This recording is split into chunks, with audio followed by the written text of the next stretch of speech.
자, 성심리 발달은 잠복기죠. 자, 부지런해야 되기 때문에 우리가 학년 전기는 성에 짐작해 있던 게 이제는 잠깐 수그러들어 있는 상태예요. 학교 들어가서 친구들 사귀는 게 급하고 스포츠 활동하는 게 급해요. 그렇기 때문에 잠재되어 있다라고 보시면 되겠고요. 그 다음에 또 하나, 이성이 아니에요. 동성 친구들하고 또래에서 친밀감을 만든다. 동성 기억하시면 좋습니다. 자, 그래서 친구와 학교 중심의 생활이죠. 그래서 학교 들어가면 제일 중요한 게 학교 생활 잘해야 되고요. 친구 통해서 사회화 작용이 잘해야 됩니다. 그래서 학교 공포증이 이제 시험 문제가 나오죠.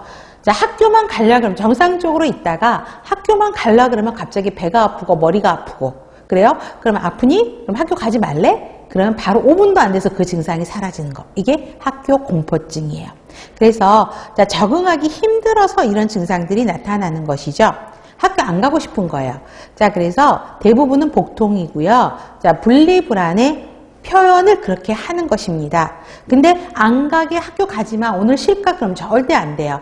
그래서 학교 가는 게 가장 큰 목적입니다. 그래서 정규 프로그램이 아니더라도 다른 프로그램에서 일단 참여를 시켜서 어떻게든 학교를 보내는 게 가장 중요합니다.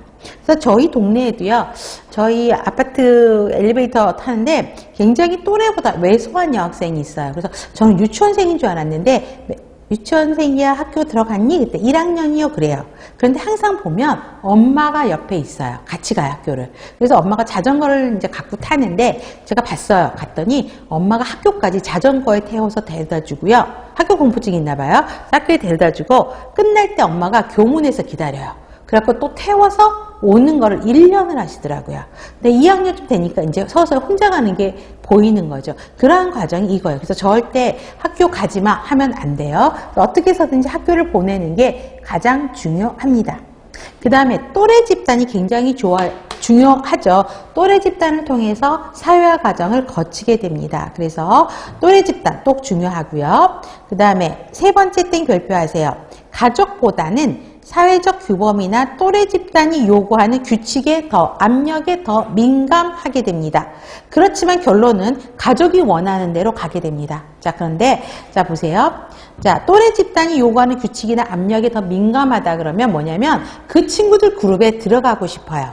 그렇죠? 그러면 그 친구들하고 똑같은 행동을 하려고 하는 거죠. 하루는 저희 아들 친구 엄마가 전화를 했어요. 누구 엄마야? 그러면서 야, 아기 오면, 아들 오면은 혼내라 막 이러는 거예요. 왜? 무슨 사고 쳤니? 이랬더니 얘네들이 그 아파트 내에 있는 친구들 있잖아요. 학교 같이 가는 친구들. 그때 5명이요. 손을 다 같이 잡고요. 동네에 이제 그때가 골목길이 좀 좁았던 것 같아요. 차들이 들어오잖아요. 그러면 무슨 장난을 쳤냐면 차 앞에 뛰어드는 거예요. 그럼 운전자는 얼마나 놀랄까요? 근데 애들은 그거 재밌어갖고 운전자가 화내면 막 도망갔대요. 근데 자기애는 그럴 가능성이 충분하대요. 굉장히 액티비티가 좋은 거 깨구쟁이였어요. 근데 그 멤버를 딱 보니까 저희 애는 굉장히 수동적이고 좀 내성적인 애인데 생각지도 않았던 개가 들어가 있다는 거죠. 그죠? 그래서 혼을 내긴 했는데 이제 저보고 자기도 자기 아들 혼 좀 내야 될 거야 라고 해요. 그래서 와서 물어봤어요. 혹시 그런 일이 있어? 어떤 엄마가 봤다는데 너 그런 장난 했니? 그랬더니 했대요. 근데 제가 봤을 때는 저희 애가 그럴 장난을 할 게 아니에요. 행동을 절대 그렇게 조용한 애기 때문에 그런 액티비티 높은 행동 안 하거든요. 근데 내가 왜 거기서 그랬어? 그랬더니 거기 그런 장난을 안 하면 그 친구들이 자기랑 안 놀아줄 것 같더래요. 그래가지고 그 장난을 같이 했다고 이야기를 해요. 그게 뭐냐면 이 또래 집단이 굉장히 중요한 거죠. 또 엄마의 착각. 나의 애는 욕을 안 할 거다. 굉장히 착한 애다라고 생각을 했어요. 근데 너무나 슬픈 게 제 앞에서는 욕을 안 하는데 하루는 엄마 있는 줄 모르고 전화를 하면서 욕을 막 하는 거예요. 친구랑.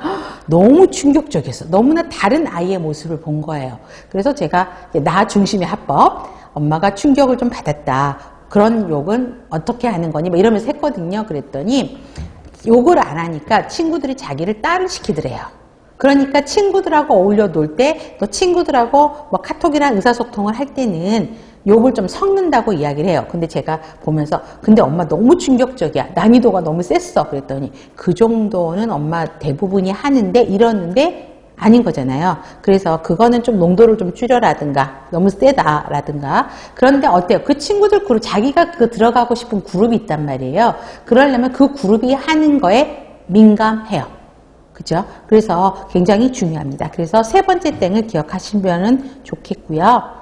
그래도 보세요. 가족은 아동의 성격을 형성하는 행동 기준을 세우고 가치 체계를 확립하는 데 1차적으로 영향을 주게 됩니다. 그래서 그런 또래 아동들과 똑같은 행동을 하고 또래 아동들이 세우는 규칙, 압력에 민감해서 거기에 따라가려고 하지만 부모 의견을 더 중요시합니다. 아직은 저한 초등학생이잖아요. 그죠? 그대로 따라가려고 하는데 그래도 엄마가 말을 하면 들어주는 신용은 이때는 한다는 거죠. 그래서 부모의 의견 방향대로 이제 행동하려고 노력하는 모습들이 보이는 게 이 나이입니다.